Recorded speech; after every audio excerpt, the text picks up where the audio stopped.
Përshëndetje të gjithëve, mirë se keni ardhur në këtë dalje të radhës publike në prag të takimit të skuadrës të tyre nga Laçi, i vlefshëm për javën e dytë të ABS-net superiore, ndeshja e cila do të zhvillohet siç edhe kemi njoftuar në stadiumin Ignati Arena të Rrogozhinës. Përpara jush do të jetë trajneri Florin Bratu për t'ju ofruar pyetjet, mund të filloni më njëherë. Minister, për këtë ndeshjen e dytë në kampionatin Partizanit kundër Laçit, çfarë Partizani do të shohë?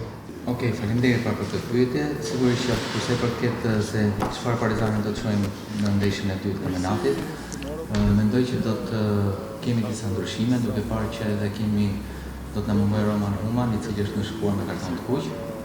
I'm not yet decided. Për momentin ende nuk kam vendosur se çfarë titullarësh do të shkojë nesër në fush. Kemi akoma kohë, kemi edhe një ditë më shumë për të përgatitur. Besoj që do ta mësoni pikërisht në momentin e dorë se me çfarë lojtarësh do të luajë Partizani. And in the right moment. Çfarë ju prindi më shumë nga Partizani në ndeshjen e parë kundër Teutës dhe çfarë korrigjimesh mund të bëni për ndeshjen e Laçit? Skuadra tregoi shpirt dhe karakter mjaft madh dhe kjo gjë më ka kënaqur mjaft mua si trajner.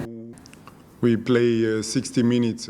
Kemi luajtur për 60 minuta pa një lojtar do të thënë lojtarin kyç të skuadrës tonë. But now against Tani na pret një ndeshje ndaj Laçit, mendoj do të bëjmë gjithçka për të marrë 3 pikët. Luajmë një ndeshje sërish si ekip pritës në shtëpi dhe do të bëjmë maksimumin, pra respektojmë skuadrën e Laçit, por ne kërkojmë maksimumin në këtë ndeshje. Laçi në fakt është një skuadër që mund të vërë vështirësi me tranzicionet e shpeshta. Si keni menduar për ta pritur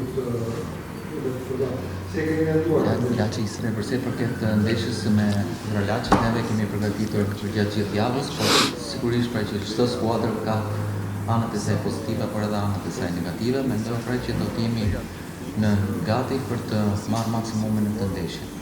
Guxuat me aktivizimin e Dion Vatës në qendrën e Dorës. Mendoj që është repat problematika sepse kush ka bona inputin në center of defense.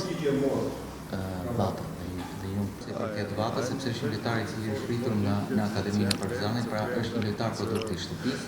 I think and I hope to be one. Dhe shpresoj pra që ai të jetë një shembull mjaft i mirë për të gjithë lojtarët e tjerë që janë pjesë e Akademisë Partizanit. And the next period. Dhe në vazhdimsi për ata, pse jo të rriten dhe të piqen dhe të jenë pse jo vitin e ardhshëm pjesë e skuadrës së parë Partizanit.